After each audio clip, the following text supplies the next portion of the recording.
අදවා එකතු වෙලා ඉන්නේ ලුයිස් ව්‍යුහය, ලුයිස් ටික් කතිර සටහන සහ ලුයිස් ටික් ව්‍යුහය ගොඩ දාන්නේ කොහොමද කියලා ඉගෙන ගන්න. 10 වසරේ 11 වසරේට අනිවාර්යෙන් විභාගෙට එන කොටසක්. ඔන්න හොඳට අහගන්න.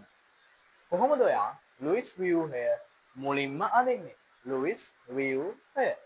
ඔක්කොටම කලින් ඔයා දැනගන්න ඉන්න ඕන මූලද්‍රව්‍ය වගෝ ගැන. බලන්න hydrogen helium, lithium beryllium, boron carbon, nitrogen oxygen, chlorine neon, sodium magnesium, aluminium silicon, phosphorus sulfur, chlorine argon, potassium, calcium කියලා ඔන්න ඔයාලට දීලා තියෙන මූලද්‍රව්‍ය වගුව. මූලද්‍රව්‍ය 20ක් තියෙනවා. වගුව ගැන ඔයා මතක ශක්තිය තියාගෙන ඉන්න ඕන. ඊළඟට ඔයා බලන්න ඕන කාරණා දෙකක් තියෙනවා. ඔයාට මතක තියෙන්න ඕන කාණ්ඩ ටික. පළවන කාණ්ඩය, දෙවන කාණ්ඩය, තුන්වන කාණ්ඩය, හතරවන කාණ්ඩය, පස්වන කාණ්ඩය, හයවන කාණ්ඩය, හත්වන කාණ්ඩය සහ අටවන කාණ්ඩය. එයා අවසාන ශක්ති මට්ටම් සම්පූර්ණ කරගෙන ඉන්න අටවන කාණ්ඩය වෙනවා. හරි. තව කරුණක් ඔයා මතක තියෙනවා. ඒක තමයි සංයුජතා ටික. සංයුජතාවය. පළවන කාණ්ඩයේ සංයුජතාවය 1යි, දෙවන කාණ්ඩයේ සංයුජතාව 2යි, තුන්වන කාණ්ඩයේ සංයුජතාව 3යි, හතරවන කාණ්ඩයේ සංයුජතාව 4යි. හැබැයි ධන හෝ ඍණ කියලා මතක තියාගන්න. පස්වන කාණ්ඩයේ සංයුජතාව ඍණ 3යි, හයවන කාණ්ඩයේ සංයුජතාව ඍණ 2යි, හත්වන කාණ්ඩයේ සංයුජතාව ඍණ 1යි ළමයි. හරි. දැන් අපි බලමු ඔයාට දෙනවා විභාගයේදී මෙන්න මේකේ ලුයිස් ව්‍යුහය අඳින්න. මෙන්න මේකේ ලුයිස් ටික් අතර සටහන අඳින්න. මෙන්න මේකේ ලුයිස් ටික් ව්‍යුහය අඳින්න කියලා. මම තෝරගෙන ඉන්නවා ඔක්සිජන්. අපි කවුරුත් දන්න O2 සමපරමාණුක අණුවක්. අපි බලමු මෙයාගේ මුලින්ම ලුයිස් ව්‍යුහය අඳින්නේ කොහොමද කියලා. මෙයාගේ ලුයිස් ව්‍යුහය අඳින්නේ කොහොමද කියලා. ඔයාලා ඉස්සලම ඔක්සිජන්ලා දෙන්න මෙන්න මේ විදිහට දැන් මම ඇඳලා තියෙන්නේ ඇඳ ගන්නවා. හරිද ළමයි? මෙන්න මේ විදිහට ඔක්සිජන්ලා දෙන්න ඇඳගෙන මුලින්ම ඔයාලා ගිහිල්ලා බලනවා ඔක්සිජන්ගේ සංයුජතාවය කීයද? ඔක්සිජන්ගේ සංයුජතාවය කීයද?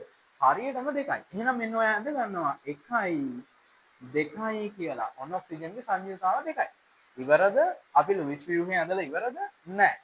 මං කියවනේ කාණ්ඩයක් බලනවා කියලා. ඔක්සිජන්ගේ කාණ්ඩය 6 වෙන කාණ්ඩය. එහෙනම් ඔන්න ළමයි හොඳට බලා ගන්න. 1යි 2යි 3යි 4යි 5යි 6යි. ඔන්න එක පැත්ත ගන්නගෙන ඉවරයි. ආයෙත් අපි කරනවා 1යි 2යි 3යි 4යි 5යි 6යි. මෙන්න ඔක්සිජන්ගේ ලුයිස් ව්‍යුහය. ඉතාම සරලයි. ඊළඟට අපි බලමු දැන් සමපරමාණුවක් වන ඔක්සිජන්ගේ ලුයිස් ටික් අතර සටහන අඳින්නේ කොහොමද කියලා. ඔන්න දැන් ව්‍යුහය අවසానයි අපි අඳලා. දැන් අපි බලන්න යනවා ලුයිස් ටික් අතර සටහන. ලුයිස් ටික් අතර සටහන. ගොඩක් දුරට විභාගෙට එන්නේ මෙන්න මේක. ලුයිස් ටික් අතර සටහන. සටහන හරිම ලේසි ළමයි.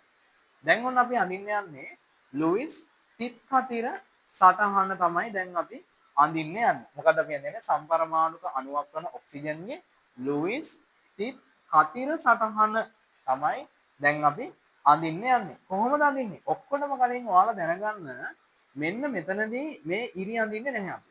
මෙන්න මේ ඉරි අඳින්නේ නැහැ. මොකද අපි අඳින්න යන්නේ ලුයිස් ටික් අතර සටහනනේ. ඔන්න වැදගත් පොයින්ට් එකක්. මෙන්න මේ එක ඉරකින් නිරූපණය කරනවා තිතකුයි කතිරෙකුයි. ඔන්න වැදගත් පොයින්ට් එකක් කියන්නේ. මේ අර දැන් අපි ලුයිස් ව්‍යුහය අඳ එක ඉරකින් නිරූපණය කරනවා තිතකුයි කතිරෙකුයි. එතකොට ළමයි මෙතන ඉරි දෙකක් තිබුණා. එහෙනම් තිතකුයි කතිරෙකුයි තිතකුයි කතිරෙකුයි නිරූපණය කරනවා. මේක අපිට පුළුවන් එක පැත්තක තියන්න. අනිත් පැත්ත අපි සම්පූර්ණයෙන්ම කතිර බවට පරිවර්තනය කරනවා. මෙන්න මෙහෙම කතිර බවට පරිවර්තනය කරනවා. මෙතන 2යි මෙතන 2යි. එතකොට මෙන්න මේක තමයි සමපරමාණුක අණුවක් වන ඔක්සිජන්ගේ ලුයිස් ටික් අතර සටහන. ඉතාලම සරලයි. වැදගත් පොයින්ට් එක මෙන්න මේක. මේ එක ඉරකින් නිරූපණය කරන්නේ තිතකුයි කතිරෙකුයි. හරි. දැන් මෙන්න සමපරමාණුක අණුවක් වන ඔක්සිජන්ගේ ලුයිස් ටික් අතර සටහන නැන්දා. ඉතාලම සරලයි. තව එකක් තියෙනවා. ඒක තමයි ලුයිස් ටික් ව්‍යුහය. තව එකක් තියෙනවා ඔයාලට විභාගෙට එන ලුයිස් ටික් ව්‍යුහය. මෙන්න මේකත් ඔයාලට සමහර අවස්ථාවල අහනවා. කොහොමද දැන් ඔයා ටික් ව්‍යුහය අඳින්නේ? ටික් ව්‍යුහය අඳින්නේ. මෙතනදී සම්පූර්ණයෙන්ම ටික් විතරයි තියෙන්නේ. ටික් විතරමයි අපි නිරූපණය කරන්නේ. තිත් විතරමයි නිරූපණය කරන්නේ. ඉතින් හරිම ලේසි මේ සියල්ල තිත් බවට පරිවර්තනය වෙනවා. ඔන්න අවසන් වෙනවා ලුයිස් තිත් ව්‍යුහය. මේ වගේ වැදගත් වීඩියෝ ටික නම් බලන්න ඕන නම් ඔයා අපේ channel එකත් එක්ක එකතු වෙලා ඉන්න.